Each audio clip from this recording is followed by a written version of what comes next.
ദൈവം തൻ്റെ ഭക്തന്മാർക്ക് വേണ്ടി കരുതുകയും തൻ്റെ ഭക്തന്മാരെ ഓർക്കുകയും ചെയ്യുന്നത് ശ്രേഷ്ഠമായൊരു വ്യവസ്ഥിതിയാണ്. പലപ്പോഴും നാം അത് ഓർക്കുകയും അറിയുകയും ചെയ്യാറില്ല.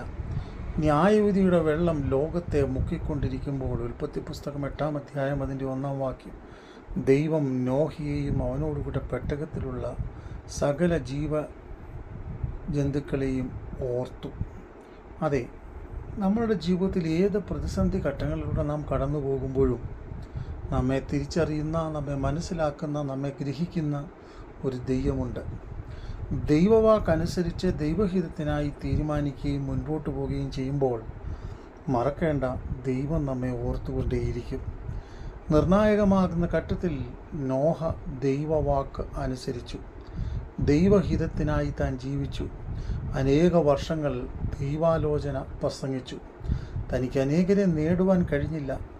ഉൽപ്പത്തി പുസ്തകം 8-ാം അധ്യായം അതിൻ്റെ 1-ാം വാക്യം പറയുന്നു, ആ പെട്ടകത്തിലുണ്ടായിരുന്ന സകല കാട്ടുമൃഗങ്ങളും സകല നാട്ടുമൃഗങ്ങളെയും ഓർത്തു.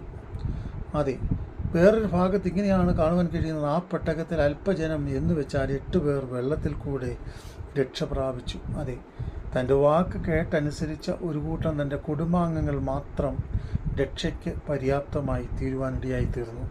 ഇന്ന് ജീവിതത്തിൽ നമുക്കും വലിയ പ്രതിസന്ധികളുണ്ടാകാം, ഭാരങ്ങളുണ്ടാകാം, വ്യാകുലതകളുണ്ടാകാം. എന്നാൽ പ്രതിസന്ധികളുടെ നടുവിൽ നമ്മെ ഓർക്കുന്ന ഒരു ദൈവമുണ്ട്. പ്രതിസന്ധികളുടെ നടുവിൽ നമ്മെ കരുതുന്ന ഒരു ദൈവമുണ്ട്. നമുക്ക് വേണ്ടി വഴി തുറക്കുന്ന ഒരു ദൈവമുണ്ട്. അതെ, ഇസ്രായേൽ മക്കളിന് വേണ്ടി ചെങ്കടലിനെ 2-ആയി വിഭാഗിച്ച് ദൈവം വഴി തുറക്കുവാനിടയായി തീർന്നു. ഒരു സമയത്ത് വലിയ കഷ്ടം കടന്നു വന്നപ്പോൾ യോർദാനെ വിഭാഗിച്ചുകൊണ്ട് ദൈവം അത്ഭുതം ചെയ്തു. നിർണായക ഘട്ടത്തിൽ ആഹാരമില്ലാതെയായപ്പോൾ തൻ്റെ ജനത്തിനു വേണ്ടി ആഹാരം കൊടുത്തു. പാറയെ പിളർന്ന് ദൈവം തൻ്റെ ജനത്തിന് വെള്ളം കൊടുത്തു.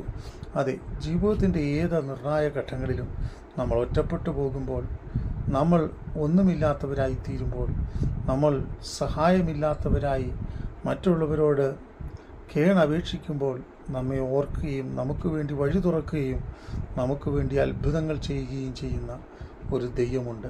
അതുകൊണ്ട് ഓർക്കുന്ന ദൈവമുണ്ടെന്നറിഞ്ഞ് മടുപ്പില്ലാതെ ദൈവത്തെ നമുക്ക് ആരാധിക്കാം. ദൈവം നമ്മെ അനുഗ്രഹിക്കട്ടെ.